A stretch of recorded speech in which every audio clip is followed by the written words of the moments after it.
Hi everybody, it's Dandruff with your news Cartridge for Thursday, July 5th, 2018. Welcome back to the show, everyone. I missed you all. I hope you all had a wonderful and safe 4th of July if you celebrated American Independence Day. But either way, it is so great to get back to work. If you're new to the show or if you want to jump around in today's episode or rewatch any part, timestamps along with our reference links are in the description below. Up on top today, we're going to get right back into the swing of things with one of our favorite topics, loot boxes. Specifically in regards to France, as they have declared loot boxes to not be gambling under the current definition of their laws. But as you may or may not know with my show, I start with a basic blunt point and then explain the more nuanced side of things. Because the ARGEL, France's gambling regulatory body, states loot boxes are, quote, undermining public policy goals for gambling.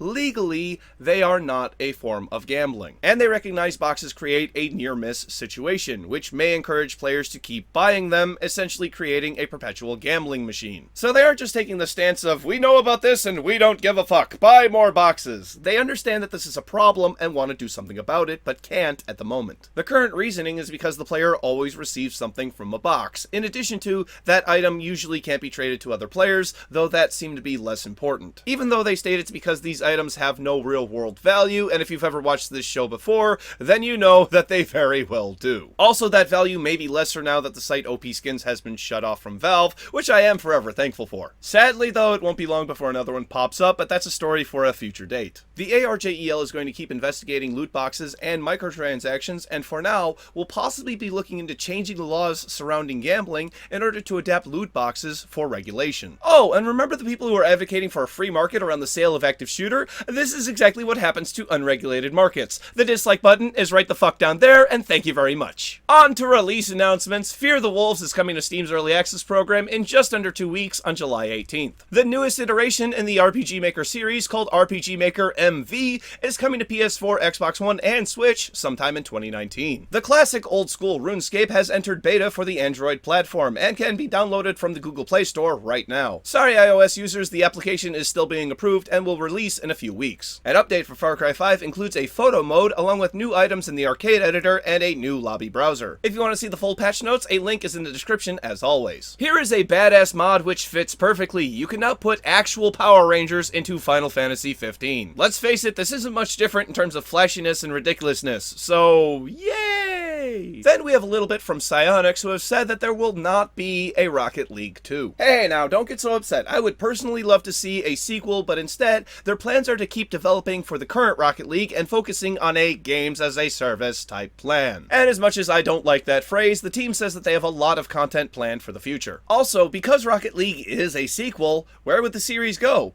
If you know, share your thoughts in the comments below. Speaking of Rocket League, there is currently a free weekend going on right now, but sorry PlayStation and Switch users, it's only on PC and Xbox One. Single-player games are dead. Or are they?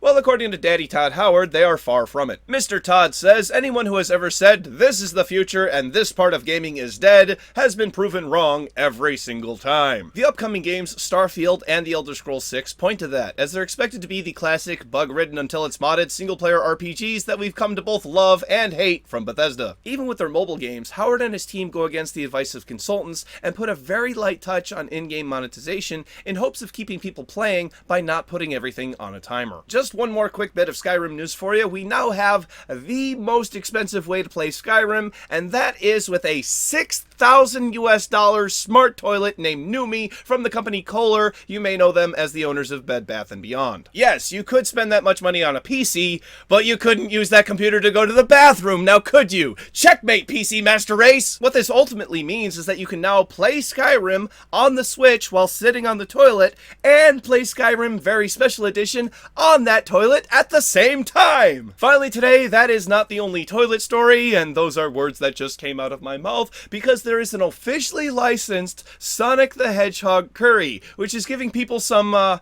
interesting bathroom experiences. The curry is colored blue with artificial food dye, so much so that it's, well, how do I put this lightly and rhyme at the same time?